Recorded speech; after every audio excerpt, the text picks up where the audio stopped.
course. We know that yesterday, a male MCA punched his female counterpart as competition for committee positions turned into a fist fight among ward representatives in the Nyeri County Assembly. Now, in the scuffle in the chambers, Mwega MCA Njuguna Kawanjiko punched, or is alleged to have punched, a nominated MCA, Beth Nyawera, angering other nominated MCAs. The male MCAs then quickly moved to try and cover up the scuffle, denying that female MCAs had been kicked out of committees. This meeting took place shortly after a special sitting that had been called to allow the tabling of the county integrated development plan was adjourned. I think there was a scuffle. I think that is misinformation.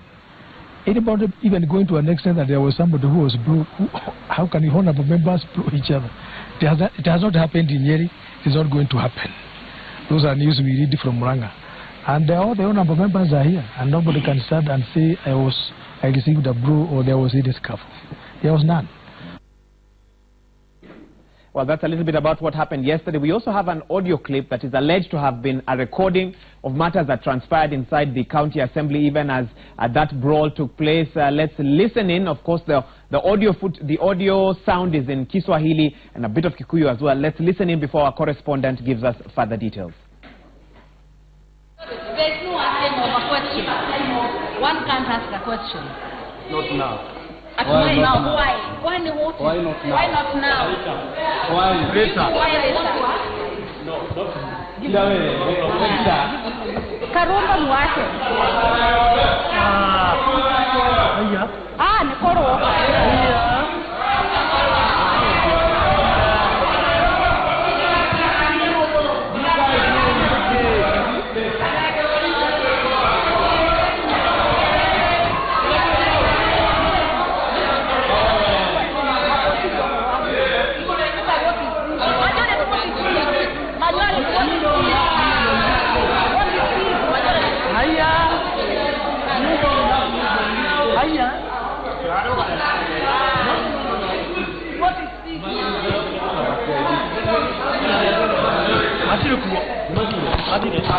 They are not there. Hakuna place. They are gone. No place.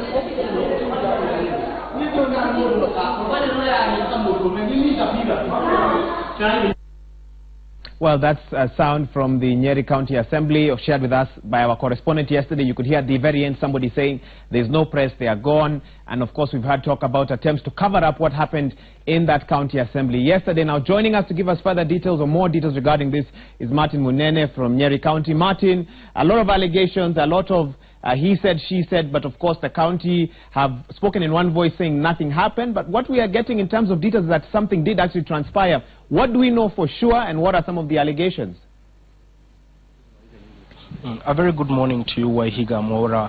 Like you said, from Nyeri County, and I am actually outside the Nyeri County Assembly behind me here, where the incident is said to have happened yesterday. The allegations are, as you said, that there were confrontations once the House actually went into committee meetings where some discussions were taking place, and one of those things, actually not one, several of those committees were actually discussing house leadership. And what happened is that there has been actually attempts in this particular house to have some of the female nominated members of the county assembly ejected from county leadership or committee leaderships, but the house has actually come out and said that there has not been any attempts in this particular.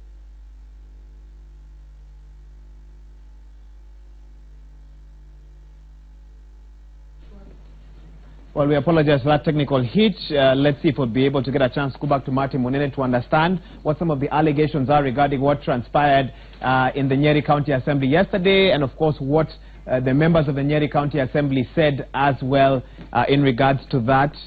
Are we able to get him again? If not, we will have to come back to him later on and do that. Let's see if we can get a clearer signal. Martin Munene, we apologize, or rather we seem to have a technical hitch. We weren't able to hear you. Kindly carry on now for the benefit of our audience and our viewers. All right, thank you once again, Wahiga Mwaura, and once again, we also apologize for that technical hitch. But like I said earlier, I am outside the Nyeri County Assembly, where a confrontation yesterday ensued. We are made to understand by, of course, some members who actually don't want to go on tape on the same, that there was actually a fight that broke out during committee meetings that were discussing House leadership. What is happening in this particular region is that there are attempts to actually eject nominated members of the county assembly, especially women, from positions of leadership in this particular region. And now what happened yesterday is that in one of those engagements, it got heated up, and allegations say or point to one particular MCA actually punching a female colleague because of that particular confrontation. But what is happening is that once that happened, we actually waited for hours outside this particular house to get a statement on the same, and the house leadership actually came, and they actually said that they want to be very categorical that nothing happened. And so we actually probed them further, and they said that what happened or what we hear as a confrontation is just a normal thing in this particular house, as members were just expressing their views or their opinions on the matters that were being discussed. And they were actually very specific. They said that what was happening is that members were getting emotional as they took stand to do what they called as actually find ways to work with the executive, or actually find ways to support the executive's agenda. But we spoke to several members of the county assembly, and they painted a totally different picture. What happened is that there were actually chaos, and we could actually see some members just trying to, calm the situation down outside these chambers. And the truth of the matter is that there was a confrontation inside, and there was also attempts to ensure that that information is actually not released out here. You can tell from that audio recording the fact that some members thought there were members of the press around, contained the situation to a certain extent. And so some of the members who said they cannot be able to speak to the press were saying that the reason they cannot be able to do that is because they actually fear being victimized for coming out and speaking out in the open. But then if you follow social media pages that talk about Nyeri, what is happening in Nyeri, one of the members of the county assembly, in fact the one who was accused of actually hitting a woman, has come out and said that just generally accused people of bribing the press so that his name can be soiled, which is not the case. And so he says that the whole thing is an attempt by the nominated MCAs to get sympathy, because as you understand, Wahiga, their nomination has been taken to court. And then in one of the groups also, WhatsApp groups that discuss matters of this particular region, the MCA who is accused of being hit actually put out a post saying that now she now understands why this thing happened, and it's all about nominations. And so the determination of the validity of the nomination will be done next week on Tuesday, and they have said that they will be willing to come out more open once their status as nominated members of the county assembly is established and confirmed by the courts. But what is happening, Wahiga, the picture that is coming out is clearly that the female members of the county assembly in this part of the region are having a difficult time. You remember, Wahiga, some times back we had an incident where members of the county assembly, or some members of the county assembly, felt that even the way the female counterparts are dressing is not appropriate, and the house leadership then through the speaker actually did read the required the way that members of the county assembly should dress, and according to that statement, none of the ladies was found to be dressed badly. But we can say, Wahiga, that it's an intrigue that is ongoing, and we believe that it will continue up to that point that the determination of the cases of the MCAs is done. Back to you in studio, Wahiga. Thank you so much, Martin Monene, for that comprehensive update. Of course, we're waiting to get more, and of course we want the whole truth to come out in regards to what happened in Nyeri County Assembly. We'll be relying on you for more information as soon as you get it. Well, from Nyeri County, let's go to come to Nairobi County. Groups of muggers have invaded Nairobi CBD streets, where they've been snatching jewelry, wigs, mobile phones, and even spectacles from pedestrians. And following a public uproar, police have deployed a special squad to rein in the brazen attackers who strike in broad daylight. And as Hassan Mugambi now reports, police have linked the thefts to invasion of hawkers as well as border operators. She is one of the latest victims of the marauding gangs that have taken over the streets of Nairobi. Susan Warui was badly shaken on Saturday last week when a gang of muggers attacked her as she walked along Tomboya Street. So as I was walking, just crossing the road there, I just had someone grab me from behind, grab my ears from behind.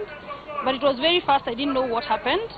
So I just felt the pain on my ears, and when I held myself, I realized that my earrings had gone. So when I turned back to look, I saw the guy running. A few guys tried running after him, but he was too fast. In a flash, she lost her earrings valued at 17,000 Kenya shillings and was left nursing scratch marks behind her ears and her neck. The earrings were made of gold, white gold and yellow gold. So how he did that on both ears means he must have followed me and known how to do it very fast. Luckily, the attackers did not manage to run away with her golden chain. He grabbed it, but it fell in. So I actually still have it with me here. I've never repaired it. Susan triggered a social media frenzy when she posted about her ordeal on Facebook. Such is the life of many Nairobi residents or visitors who venture into the lawless streets. Posting on Facebook, one man said the attackers grabbed his spectacles as he walked along the same street. A situation police have now blamed on congestion and invasion by hawkers and border operators. We allowed a lot of impunity to happen here. And you remember during the election, people are saying, "Oh, let people hope," because he wanted it. You know, they wanted votes. The elections are over. Better late than never. Yes, we started. Watch our steps. We have always done well, and we can see light at the end of the tunnel. Nairobi Police Commander Japheth Koome says 35 people have been arrested and will be arraigned and charged with robbery with violence, an offense that attracts a mandatory death penalty on conviction. The county government also moving to assure the public that border operators have been banned from the CBD from Tuesday. Let me warn them that from tomorrow we don't want to see any motorbike within CBD.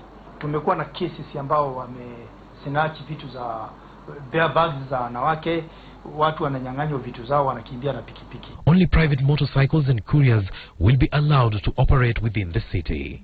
With critics maintaining that it is a move that has come too little too late, it remains to be seen how the multi-agency operation will restore sanity in Nairobi. Hassan Mugambi, Citizen TV. Well, shortly we'll be coming to a discussion regarding that, of course, directive by the Nairobi County leadership regarding how to secure Nairobi County in just a bit. But before that, news just in, Kenyatta National Hospital staff are currently in the middle of a protest. They are defending themselves against allegations that were made against them starting Friday on social media pages. Those are the images that you are seeing.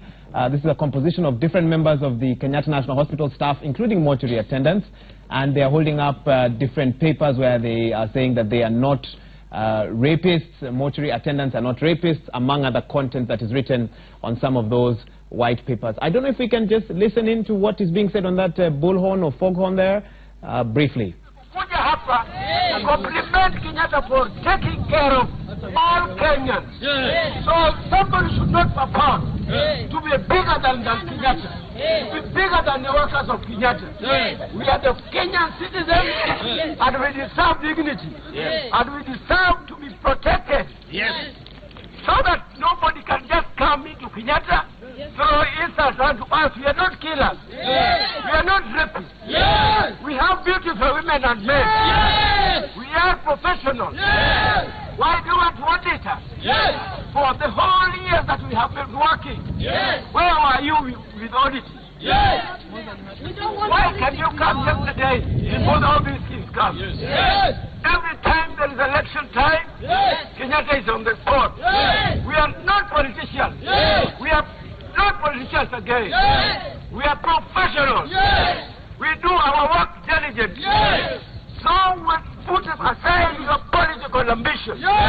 This is not a political institution. This is a health institution. And I want to inform you and you be informed well. That this is a health institution.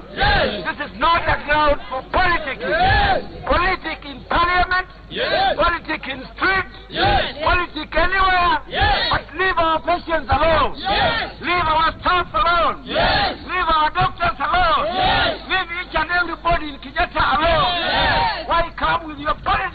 Yes! Yes! Yes! Yes! Comrade power! Comrade power! We are not crooks, we are not thieves. Some of the chants that Kenyatta National Hospital staff are chanting even as they participate in that demonstration, just to defend themselves against the allegations that have been meted out against them, which all began with some social media posts on Friday. We'll take you back there once we have more updates in terms of how they or where they plan to finish that demo and so forth as well. But now we want to come to the topic that we had started talking about briefly. No motorcycle will be allowed in the Central Business District effective this morning, according to a directive that was issued by the Nairobi County leadership. And we saw the Nairobi Regional Commissioner, among others, Bernard Lemparai. The only exception will be private and company motorcycles. And of course, that ban, the question being, will that ban be effective this time around? We know that in the previous county government, these motorcycle operators were also banned from accessing the CBD to pick or drop passengers, and it seems that over time, some of those rules have been broken by those who are involved. So that's what we want to talk about a little bit briefly. And joining me in studio to do this, let me start from the far right there, is Mr. Peterson Karuga Wanjiko, Head of Policy Implementation, Motorcycle Road Safety Training Institute. Next to him is Jonathan Mweke, former Deputy Governor, Nairobi County. And right here next to me is Kenneth Onyango, the Chairman, County Riders Welfare Association of Nairobi. Gentlemen, welcome to the program. Thank you. Peterson, I want to start with you. Your thoughts on that directive by the Nairobi County and Regional team that banning border borders from the CBD will lead to a decrease. Basically, that's what they're telling us, that once we ban border borders from the CBD, there'll be a decrease in the incidence of crime or insecurity within that part of the county. Do you agree? Do you disagree with that directive? I disagree with that, because number one, not all border borders operators are thieves. And if you look at things as they are right now, something, when it happens, a small thing, and it is done by somebody with a border border, because border border is a general name. A motorcycle right now, for example, if you go to the people who are assembling the motorcycle, if somebody goes and buys the motorcycle, you never know what they're going to do with it. But a border border operator is somebody who is working day, or maybe others are working at night to earn. So when you say that you're banning them because they're the ones who are causing insecurity, it is just a bunch or a small number of people who are using motorcycles, not border borders, motorcycles to steal. And when they do that, it is generalized as border border operators. We have to look at this issue inwardly, to sit down and look at it in one way, instead of generalizing everything and saying we don't want them in Nairobi. Because that lady who was saying here was not stolen by somebody who was having a border border, but her jewelries were stolen. Yes, we have seen instances, we have seen scenarios whereby they have been stolen, and we have had cases whereby border border people or somebody using a border border went and robbed somebody, went and ganged somebody. We have had prominent people being killed by people who had border borders, but it does not mean that the whole industry, because border borders right now is a whole industry, it does not mean that the whole industry is full of thieves. Okay. Yeah. Honorable Mweke, let me bring into this discussion. You have been part of a county government that had previously banned the same group as well. Walk us through what was your reasoning then and how it worked, because they say that the past many times repeats itself, and if we're not careful, if we don't learn from the mistakes of the past, then we won't be able to secure Nairobi properly. I can now get your thoughts on the same. Yeah, it's really not about a border border ban. It's about a breakdown in order. And that's what I think we need to be discussing here. Okay. It's the city has completely broken down in order and enforcement of the same. Now, border borders, yes, I agree with my colleague, the border border riders, and we worked with Ken Onyango here a lot when he was the chair of that group, are not all bad people. Some of them are genuine youth who are looking for employment opportunities, and they are going around earning an honest living. But because of disorder of the same, allowing that sector to do whatever they want, wherever they want it, allowing them to carry 4 or 5 people, allowing them to go around without helmets, flaunting all the city bylaws, including traffic menace and so forth, allowing them to be used as getaway riders or getaway vehicles for people who have stolen from the Mwananchi is the kind of disorder that caused us to ban border borders from getting into the city. And I saw the security agencies in Nairobi, the regional commissioner, the county commander, and the county AP commander. We worked with them very well to restore order in the city when myself and Governor Kidero were in office. They are absolutely right. the lack of order that has been brought about by uncoordinated borders in the city, by illegal hawking in the city, is what has given rise and opportunities to the bad people to come and hide under those groups. Yes, to come and hide under those groups and come and do the mugging and all the crime that you're seeing. So it's not the hawkers that are bad, not the borders that are bad, it's the disorder that has been brought by them, that other people who have now bad intentions are coming in and taking advantage of the situation to do criminal activity. I'll come back to you to get thoughts on how we can do things differently this time around. I'll come and get recommendations from you, but Ken, coming to you now, your thoughts, do you agree with what he has to say, first of all? To some extent, I beg to disagree, because you see, the county government, if you follow very closely on the new regulation on operation of motorbikes, which was actually passed by Parliament, and that new regulation says very clearly that it is the responsibility of the relevant county government in coordination with the National Transport and Safety Authority to designate areas of operation. Number one, when the DG here was in office, I tried actually to reach, he has said something that we were working very closely. That is not true. We tried so many times to reach their office, and many of the times we were clamped down, we were beaten up by rungus, by the county askaris, and the pictures are here. And most of the bikes were impounded and was towed. He's here so that he can confirm or deny that. I'll give him a chance to do so. The bikes were impounded and was stored in the county premises. And to make the matter worse, most of these bikes were being charged storage fee of 1,000 shillings every single day. So if they take there like 14 days, that is 14,000. These are youth. You see, where I agree with him is the breakdown in order. Okay. On that I agree with him on that.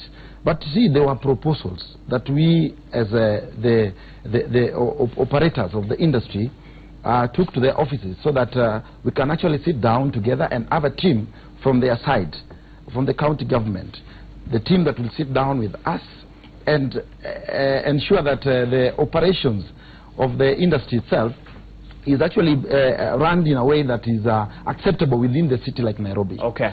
And you see that those proposals hit a very dead hand because the county was not even prepared to work with us. And for them, they were saying, we are killing people, we are stealing from Nairobians, we are flouting traffic rules, and we are saying, some of us were taken by NTSA to Rwanda just to see what the borders in Rwanda are doing. So you had more to offer, yes, and you felt they did not give you a chance. They did not give us a chance. Fair enough. We need to take Makori Ongechi, but before we do, I can give you 1 minute to respond, because I feel it's only fair that you do. Yes, it is.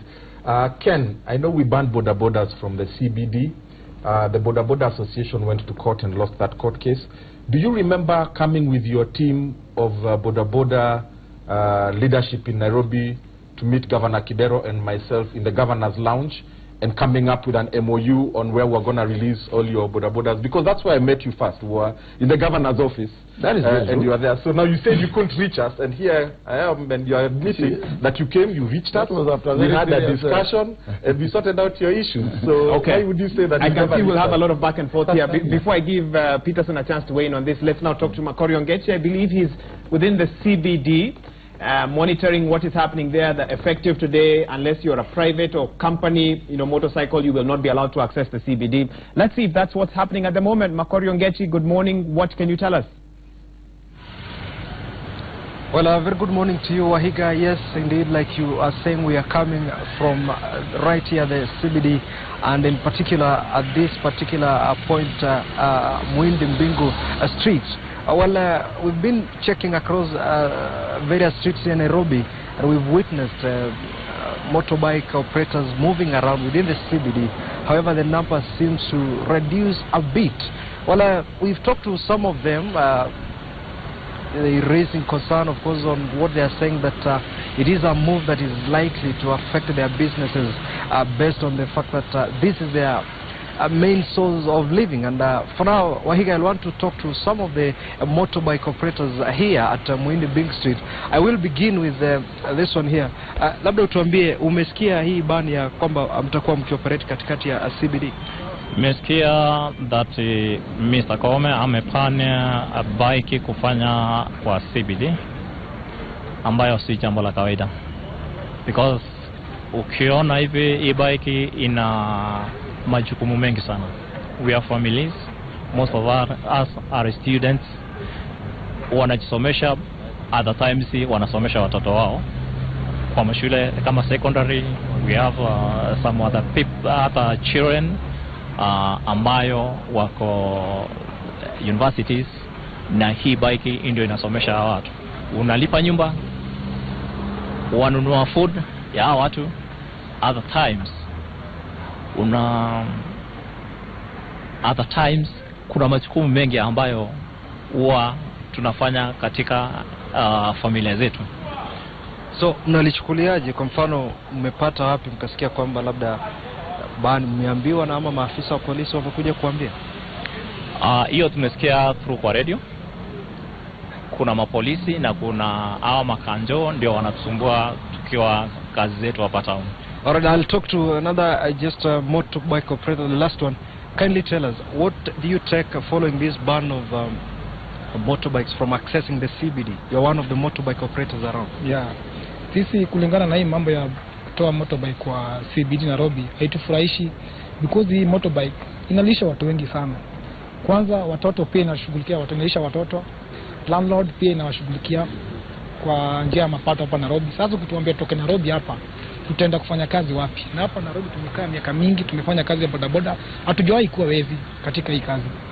Bani imewekwa, lakini bado naona bado mko hapa katikati ya CBD. Kwa mfano, hakuna askari ambao wamekuja kuwafurusha hapa?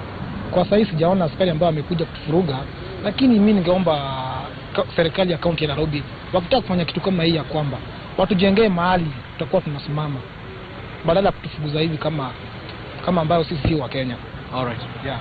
Alright, Oiga, that's part of the motorbike operators presenting the views of some of these motorbike operators that we've spoken to this morning across Nairobi. That is basically what their thoughts and their request is, that probably that should be considered. Some had raised issues saying that maybe they should be provided for a space that they will be operating from. Wahiga. Thank you so much, Makori Ongechi, for that update. And of course, we'll be monitoring the situation there just to let our viewers know exactly what is happening in the CBD. Even as the county leadership yesterday announced that effective today, no border borders, apart from private motorcycles and company motorcycles, will be allowed within the central business district. Now, we briefly want to also cross over to Uasin Gishu County, where the county government has also had a rather interesting relationship with hawkers and border riders in that part of the country as well. John Wanyama, what can you tell us about some of the challenges between the county government, hawkers, border riders in that part of the country, and of course what they are doing to address them? A very good morning to you, Wahiga Maura, and indeed, as you said, Uasin Gishu County is also trying to ensure that hawkers are really removed from Eldoret town and taken to another market. They are saying they have given them 7 acres of land at West Market, just in Eldoret town. But hawkers have said that they are not going to move there because the place is far away from the CPD, and there are no those customers they are maybe targeting in the particular market. But the Uasin Gishu County government has said that there is not going to relent on this until they ensure everyone has been removed from the CPD. But funny thing here, Maura, is that yesterday, when we were trying to just check what was happening, at the time 5 to 8 p.m., we found that there were hundreds of hawkers back to the street and selling their products. Wahiga, something maybe it's going to be a very difficult game for the county to ensure that they whip them outside the CPD. We are just waiting to see what will be happening. But also on Sunday, Wahiga, something also happened here in Eldoret town where hawkers attacked county askaris and destroyed some of their vehicles, and several people, especially 6 people, were injured, and they were taken to Moi Teaching and Referral Hospital, where they are still nursing some of the injuries up to now. And the county said this will never even make them stop to continue with the operation. And as you behind me, Wahiga, the elders from community who have just come out to say that they want just to issue a statement just a few minutes from now, just to call upon the county government, especially the county boss, Governor Jackson Mandago, and also hawkers, to come together, talk, and maybe use diplomacy to ensure that they solve this issue for permanently, so that everyone can have his place in this county and do their businesses as usual. But from this region, Wahiga, we will be coming to you once we get this information fully to give you what is really happening in Uasin Gishu. But as per now, sanity has come back to the normal, and also border issue also in Uasin Gishu is a notorious issue where all motorbike are all over. They're overtaking from both sides of cars, and most people have also claimed, or they have come out to cry, that these border riders should be removed from the streets of Eldoret town. And as you know, Moi Teaching Referral Hospital, being the second largest hospital in the country, is also recording highest numbers of accidents from border riders, only going up to 60% from only border riders, something that is also alarming. And those stakeholders are also calling upon Uasin Gishu County government to ensure that border riders are removed totally from the CBD of Eldoret town. Wahiga. Thank you so much, John Wanyama, for giving us those thoughts. And even as you talk about what some people feel should happen to border riders, the stakeholders, some border stakeholders here in studio are shaking their heads. They disagree with what you have to say. I'll get their reactions briefly. Let me introduce another guest who's now at the very far right, Peter Mbaya, Director of Operations, Nairobi County. Welcome to the program. Thank you. I want to immediately begin with you because each of the other guests have had a chance to speak. Get your thoughts on how Nairobi County plans to implement the ban on borders within the Central Business District, and your thoughts on the same. Okay, we have already started the operation. We are trying to move them to railway station.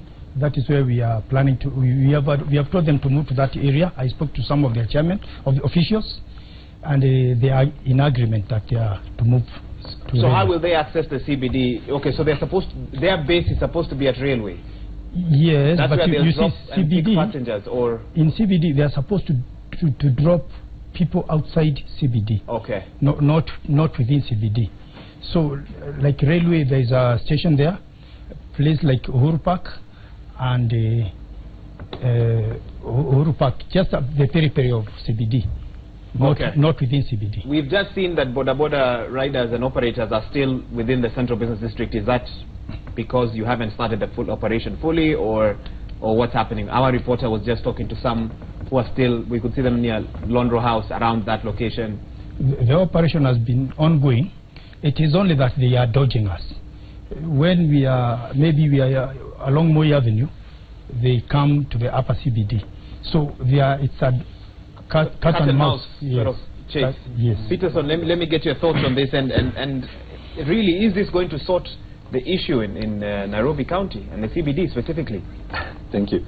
I believe whatever he's saying, it's a good platform that they are laying down. But I still believe putting them outside the CBD or the peripheries of the CBD still does not solve the problem, because as he's immediately saying is that they are dodging, they are scary. Is that the game that they are going to play? So I believe if they would, the county government would come together with the border operators, especially their leaders, and come with designated areas whereby those people can be able to be placed. But he's saying there are designated areas. Designated areas outside the periphery of the town. So, for example, I want to think of a scenario whereby maybe I'm from Westlands, and then I want to go, for example, Labda, maybe like Ambassador, and then I'm dropped at Uhuru Park. You see, walking all that way up to Uhuru Park, it's a distance. I wish there was a station, maybe, for example, at every bus terminus that there is, because matatus are going into town, isn't it? At every terminus, there is a designated portion whereby motorcycle riders will be placed, and in conjunction with the chairman or the chairman of the border, because I believe in Nairobi we have circles that are operating, we have circles that are legalized to operate. They can be given the mandate. This circle will be stationed in this position, this circle will be placed in this position, this circle will be placed in this position. Then number two, we need to deal with training of the border operators that are in our towns, and not only in Nairobi, but also the other counties. Because number one is, my friend was saying here, is that some of them are flaunting the traffic rules. Yes, we have seen that happening, and it is because some of them have not undergone through the legal training of, riding a motorcycle, and also the traffic rules. Because we understand some of them are just trained outside, maybe outside town. For example, there's another time I went to around Donholm, and I realized there are some guys training in a field there, a school there, and then somebody takes the boda given and has known how to drive. Because if you know how to cycle a bicycle, that you can be able to automatically you can automatically be able to drive to maneuver around with a motorcycle. So we need to come up with a system, or the county government has to come up with a system whereby in our organization, we are coming up with an application whereby we want to come up with the biometric data of each and every boda operator. The chairman can... And you think that's something that Nairobi County could benefit from? Very much. I'll be coming back to talk about that. Let me allow the Deputy Governor to come in now. It appears for all intents and purposes that there's an acrimonious relationship between the county government and Boda Association, even Hawkers Association as well. On one hand, you insist that all was well, but he says, no, we had problems. Talk to us a little bit about that. Yeah, absolutely. I'd love to do so. Wahiga, leadership is not easy. Yeah, as a leader, you have to be firm. And you can't have a government where there's disorder, because crime thrives in disorder. Now, my friend, the chairman, Mr. Ken Onyango here, was not very happy with us, because we were very firm with the bodas. We said bodas are not going to come into CBD. And in our time, Mr. Mbaya will tell you, they didn't play cat and mouse with us, because we were serious. We would impound their motorcycles, we would charge them 1,000 shillings a day. It was extremely punitive. Did it put us on a collision course? Yes. It sounds like it did. Brought order in the CBD. The CBD was clean. People could talk on their phones. Ladies could go with their weaves on and not get snatched. They could go with their necklaces. And the CBD was well lit and safe, because we were firm. We told the hawkers also, you cannot be in the CBD. You cannot be in Isili. And we were very firm about it. I ran, and you know it's in public knowledge, the governor delegated to me Operation Clean Isili. We decongested Isili, so all the matatus obeyed the traffic laws and had to pick and drop in the designated areas. What did that happen? The Mungiki gangs in Isili disappeared, because there was order. Then we went into the hawkers, and we cleaned out Isili completely. First Avenue, Second Avenue, Third Avenue, of all the hawkers, working with the Isili business community and the relevant state agencies, security agencies. And what did that do? The gang that was in Isili called Superpower disappeared. And then there was lighting up of Isili, and Isili now was safe, and business was able to thrive for the greater good of the citizenry. When we came into the CBD, we did the same thing, picking up and dropping of matatus. And there was a very famous gang, again Mr. Mbaya will tell you, called the 40 Brothers. We've heard of they used to operate in the CBD. When we brought in order, so you feel that they have been now allowed to come back because of what breakdown of order? The Gaza gangs in Kayole disappeared. Well, I wouldn't say disappeared, because if we see them coming back, it means they just lay low. Well, now you have to look at what made them come back, and that's why we are here giving this solution. When Governor Sonko was campaigning, he said that he's going to allow hawkers to come and do business wherever they wanted in CBD. He said that matatus could pick and drop anywhere, and that's exactly what has happened. And we said, when even I was in my debate with former Deputy Governor Igade, I told him, as soon as you allow that to happen, you're going to have criminal gangs come back into the city and start mugging people. They didn't listen. The governor won the election with his deputy. The hawkers came and did whatever they wanted to do. Buyers, people can't get them out, because if you try and get the hawkers out, they say, tumeambiwa tukuja hapa na governor. And what has that caused? Now that has caused the gangs to come back, and that's why you're having muggings in the city. If they, so you're saying if they had listened to you, we wouldn't be having sort of a problem? It's not listening to me. I'm not gloating that I know everything. I'm just saying that you cannot be ahead of a government without order. Fair enough. And for you to have order, you have to be fair enough.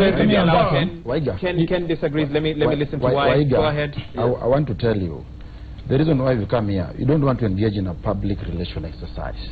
And somebody saying that when they were in office, they actually made the city to be a very conducive place to do business. For that reason, they could have actually won this election. That's why they were actually, and I don't want to go there. But I want to point something very clear concerning the issue of operation within Nairobi and the CBD, to be precise. Before coming here, I actually talked to the governor. And the governor assured me, Sonko? Yes. Okay. He told me that I create a team that after here should go and sit down with him and other people under him, like Mr. Mbaya here, so that we can see how we can actually plan on how the border borders are going to be designated in a particular area where they can do their business. Let me tell you, if matatus are dropping people, for instance in Mudurwa, and others are dropping passengers within the CBD, and you want to tell the border operators to go and operate at a place like Uhuru Park, for sure that one will not give them business. You see, there is something that governor did the moment he just came into the office, that he banned the operation of matatu within the CBD, and it created a lot of uproar all over. And people were up and running here and there and telling the governor, please, this is completely unacceptable. You see, they have to do, if it is somebody barua hivyo andike and say, we have completely removed all the matatu from the CBD, and the place where they've designated matatus to be operating from is Ngara. Now, all the border operators, because we only work very closely with the matatu guys. If you drop 50 passengers at Ngara, these passengers, some of them want to go to Anniversary Towers. Right. There are those who want to go to St. Peter's. There are those who want to go to University of Nairobi. You see, we are going to drop them. And for us being in the CBDs, because the matatus have been allowed within the city, that's why we are picking up passengers from wherever they've been dropped to move to another destination. You see, even as you give your thoughts, and I know why you're defending your association, it's what you'd be expected to do, but what are you going to do to rein in on those who, under the guise of Boda Association, carry out crime and other activities? And I'm getting SMSs here. Somebody says, Charles from Nairobi, good move at last. Ban Boda completely from the CBD. They are thieves. They are getaway vehicles. They are a danger to pedestrians on the sidewalk. So I get what you mean by let's talk together. But there are those who are saying, listen, you need to regulate your members. Thank you. And that's where talk about that, because I know he wants to come and actually that's where I'm coming in. I wanted to talk about that regulation. You see, you can't regulate the borders. We can't regulate by our very own selves. We have to work in coordination with the county government, because they have the authority of the askaris and everything. We play our part up to this point. And for them also, they have to create a team within the county itself. A team that we are going to work with very closely. And that's what we saw in Rwanda. They have a team that when we are doing our regulation from this side, there's a point where tunafika hapa, then we hand over to the county government so that we can rein in on those people who are errant members. Because not all of the people are operating in the CBD right now are our members. There are those who are not even our members. They are just buying bikes and they place it somewhere and they start operating. And for us, we have circles. We have more than 22 circles. And these 22 circles have members. So if somebody comes and masquerades there and says he's a border operator and we don't know them, if we try to follow up on them, some of them are very risky, my friend. These people are even working with guns. Good. You've posed a challenge to the county government. Let's listen to what Mr. Mbaya has to say. You wanted to interject? May I beg to differ with the former deputy governor? Sonko never told hawkers to come back to town, or the border people. During their reign, it is me. I was the same officer who cleared the CBD of hawkers and the border. They supported me. I did it very well.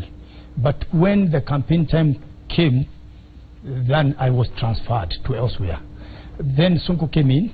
He brought me back to come and bring back order to town, to Nairobi. We are not seeing that order. We are seeing hawkers on the streets. That's why, and we're not seeing a governor who's very firm.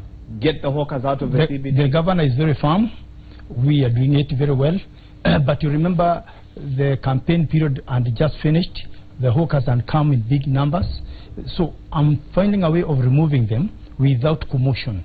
You see, previously you used to see us fight with them, but of recent times you've never seen any fight. We are talking, we are moving them, we are taking them to court, they are fined. So we are doing everything to make Nairobi, and if you can ascertain to this, Nairobi is better than how it was some few days ago. We have cleared the upper CBD. Okay, we don't have the statistics, but we would need those. But finish, please. Yes, we have cleared the upper CBD. Now we are in the lower CBD. About the motorcycles, you see, some of them have become criminals. The association is very good, is very cooperative. They said they are ready to move to wherever we show them, and they are cooperating. But the members we are dealing with are those members who are not registered with them. Anytime we arrest them, they leave the motorcycle. We have like 2,000 motorcycles in our custody. Right now I'm talking to you. We have been doing this operation for the last 2 weeks. You see, the journey has just started, and I'm very sure we shall overcome it. So what are you promising Nairobians, and what are you promising border riders? Because that's what they want to know. So for Nairobians who use CBD daily, what can they expect? And in what time frame? The border people should comply with what we are telling them. They should comply with the law. So they will not be allowed in the CBD, and there's no going back? We will not allow them in CBD. Okay. We will not allow them in CBD. If you come to the matatu industry, you can see there are some changes. There is order in the matatu industries. I wouldn't say order. We've seen directives that were rescinded, given one day, changed, you know, so what sort of order are you talking about? Now, you see, now when we are dealing with human beings, they have their brains. When we are very strict on them, they find other ways of trying to dodge us. But you see, like Moi Avenue, there used to be a very long queue of matatus all the way to Moi Primary School. But these days you don't see them. There is that illegal stages like Karimat. We have moved them from that place. Railway, we are trying to bring order, and some of them have also relocated to outside CB, like Club Cinema. Okay, let me get final reactions from each of my guests. Peterson? Thank you. I have a question to my friend, and I want to pose it to him.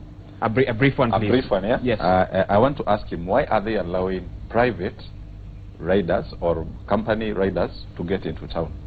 Number one is because if those private... Are you answering the question? No, I want to ask him and give him a clue why, for him to see that there is something they are missing, and if they miss that and say that they are going to ban the motorcycles from the CBD, it's going to be hectic.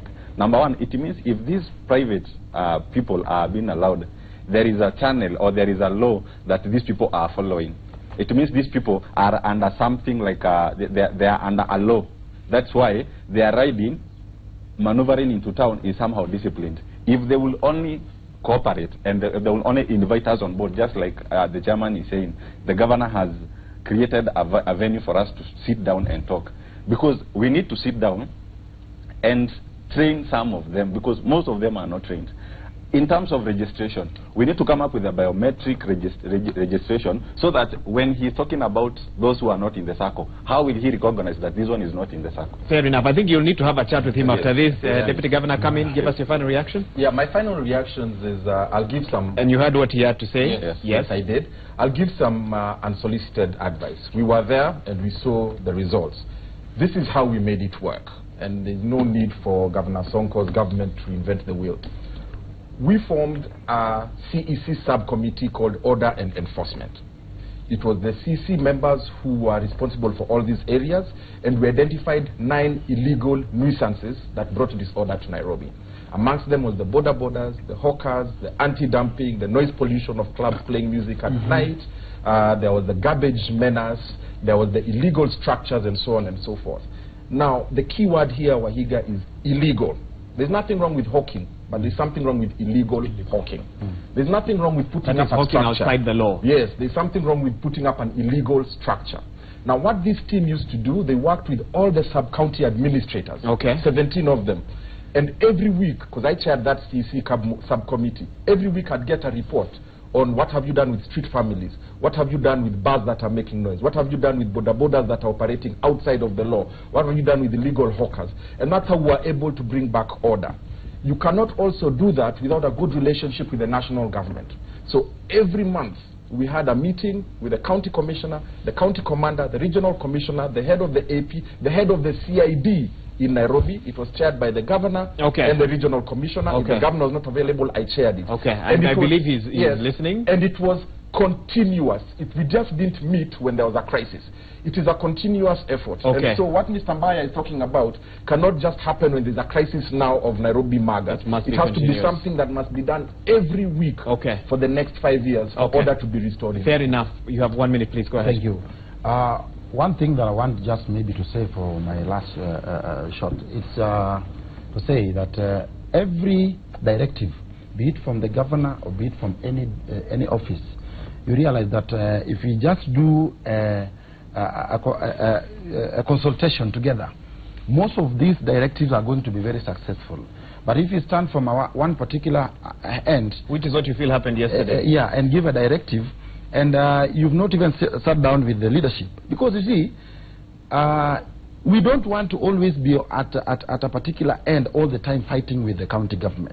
No. These are offices that we elected them to be there. Now we want to cooperate with them all the way through, but it is only possible if we can always sit down and agree about the terms, about where we're supposed to be operating from, and something that is going also to be acceptable to us. Because we also want business, and we are Nairobians, and the reason why Boda is actually growing as an industry is because the need of transporting Nairobians from one point to another is a nightmare in Nairobi. Traffic is all over the place, and Boda is the solution. Lastly, we want to condemn completely any Boda operator that you will see somewhere, and you've seen this one coming down in Nairobi, because we have made sure that we are following up on our members. Those people that anything happening to a Boda operator on the road, and you see them calling and coming and maybe burning a car and something like that in Nairobi, you condemn right it. Now we condemn it, and it cannot happen under our watch. Thank you so much. That was Kenneth Onyango, Chairman, County Riders Welfare Association, Nairobi. At the far right there, we had Peter Mbaya, Director of Operations, Nairobi County. Next to him, Peterson Karuga Wanjiko, Head of Policy Implementation, Motorcycle Road Safety Training Institute, and of course, former Deputy Governor Jonathan Mweke, Nairobi County. Thank you, gentlemen, for finding time to be here with us. And for you who watched and sent us messages, I had seen a couple of messages, but I'm having a problem with my iPad. Let me refresh during the break, and I'll read a few on the other side of the break. You're watching Citizen Extra. We'll be right back.